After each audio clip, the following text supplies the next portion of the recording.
Welcome to Too Fond of Books. My name is Janelle, and in this video I want to share with you my Tudor collection. I have been really enjoying watching Julie from The Hungry Bookworm and Lil from Lil's Vintage World as they present videos for what they're calling Tudor Timber. Both of them really enjoy reading books set in the Tudor time period, and so do I, and I've been finding those videos really interesting, and so I thought I might do a short series showing my collection of Tudor books. So I have quite a collection, as it turns out, so I'm going to split these into 3 videos. This first video is going to be the Tudor fiction books that I have read.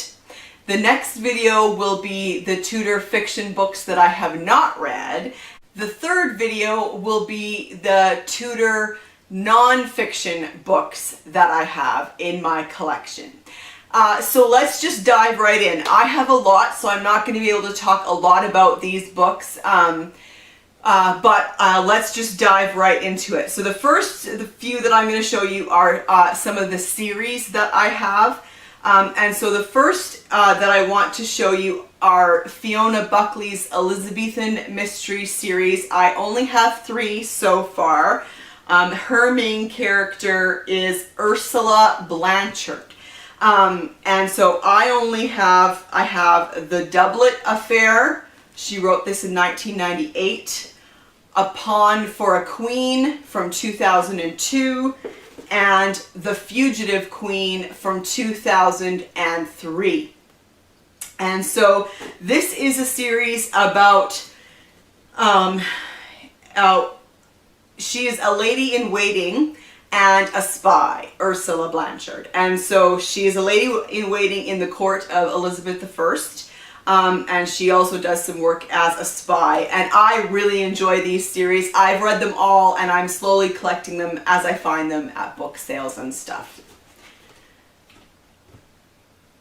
Alright, the next is, this is also a historical mystery series. This is the Face Down series by Kathy Lynn Emerson, and I have almost all of this series, but I am missing, I think, 2 or 3 from the series.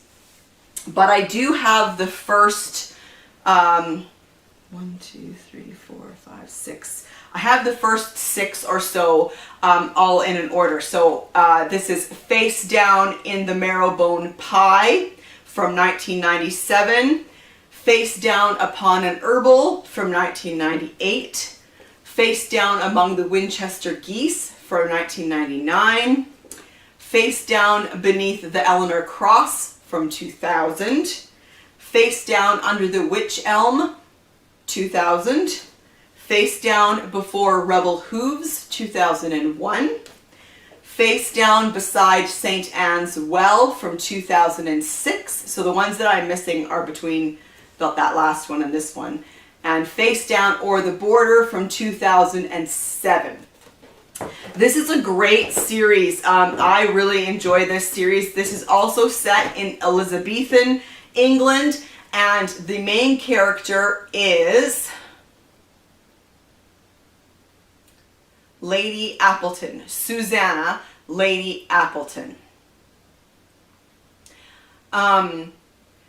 So in this first book, when the poisoned body of Sir Robert Appleton's steward is discovered amidst the tasteful splendor of Appleton Manor's dining room, the genteel household is thrown into an uproar. Left behind at the sweeping ancestral estate while her husband embarks on a political mission for the new queen, Susanna, Lady Appleton, takes it upon herself to investigate what she alone believes to be a cold-blooded murder. An expert herbalist, Susanna sets out to identify the deadly potion that killed the crusty old man and to unmask a cunning killer bent on striking again. So yeah, I really like this Face Down series quite a lot. And then I only have 2 from this series. This is Simon and Elizabeth Mystery. The first one is Her Highness's First Murder, and then the second one is Poison Your Grace.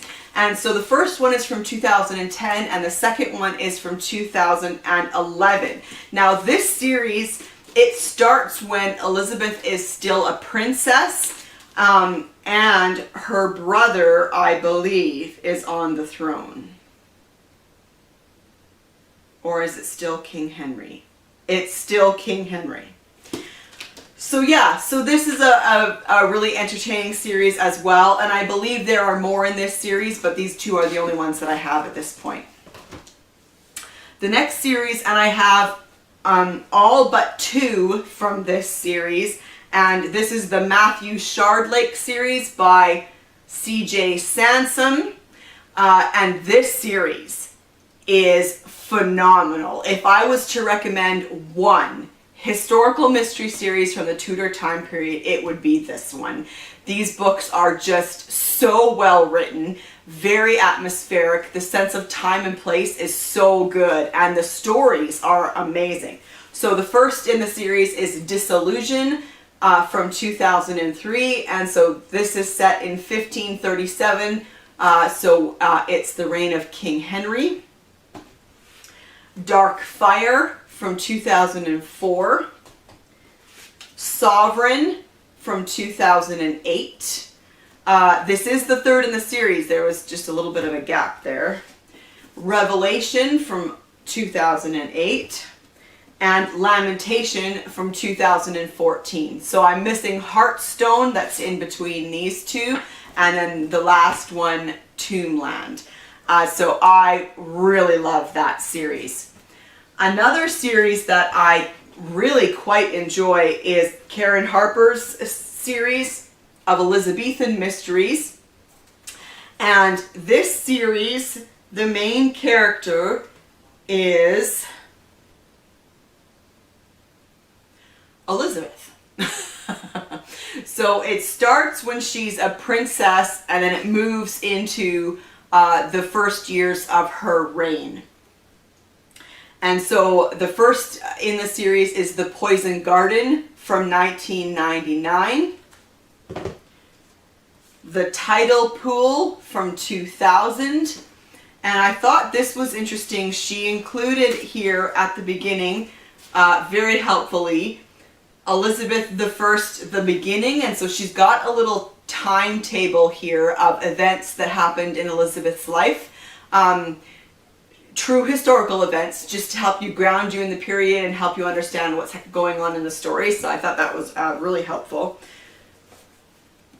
The Twylight Tower from 2001. The Queen's Cure from 2002. The Thorne Maze from 2003. The Fyre Mirror from 2005. The Fatal Fashione from 2006, and The Hooded Hawke from 2007. I'm only missing one book from this series, and that's The Queen's Christmas, I think. I'm still on the hunt for that. And then the rest that I have are just either standalones or the only one from the series that I have. The Bartholomew Fair Murders by Leonard Tourney. These are also set in the Elizabethan time period. This is a historical mystery from 1996, and this was pretty good. They take place during the Bartholomew Fair. The Queen's Head by Edward Marston. This also takes place during the Elizabethan period. This one is from 1988. This is the first in what has become a long-running series, and the main character in this is Nicholas Bracewell, and he is the book holder for Lord Westfield's men. So this one gives you insight into the world of the theater during the Elizabethan time period, and I really enjoyed this, and I'm definitely going to read more in the series. A Time for the Death of a King by Anne Dukthas. Anne Dukthas is a pseudonym for Paul Doherty. And this is one of his Nicholas Sagala mysteries from 1994.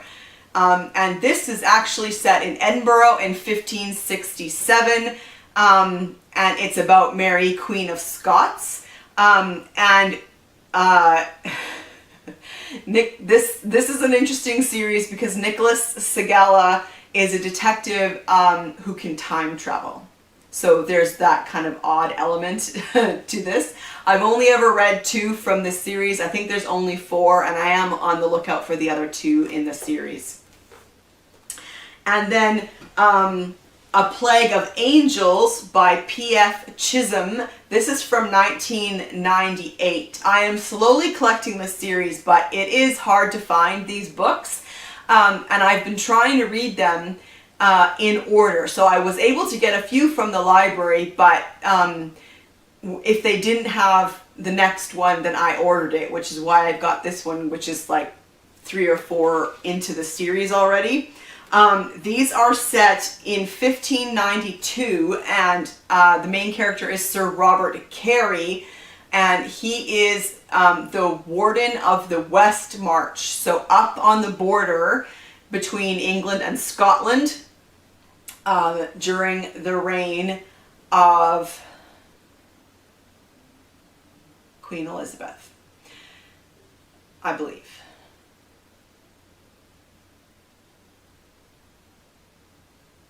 Yes. So anyway, this is a really great series, and I am definitely going to keep my eye out for the rest in this series. I have a couple more, but I haven't read them yet because, like I said, I'm trying to read the series in order. I have Wolf Hall by Hilary Mantel from 2009, and this, of course, is the story of Thomas Cromwell. So this is set during the reign of Henry VIII. S.J. Paris Hersey. This is from 2010, 1583. It's the Elizabethan time period, and the main character is an actual historical figure, Giordano Bruno. Sorry, I just completely butchered that name. He is a fugitive Italian monk who has escaped from the Spanish Inquisition and made his way over to England. And this book takes place in Oxford. This book was shortlisted for the CWA Ellis Peters Historical Award. And I've read this one a couple of times, and it's really good. And there's a series of this one as well that I've read a few of the books of, and I would like to read more. John Pilkington Marbeck and the Double Dealer from 2012. This is set during the Elizabethan period, 1600, so right at the very, very end.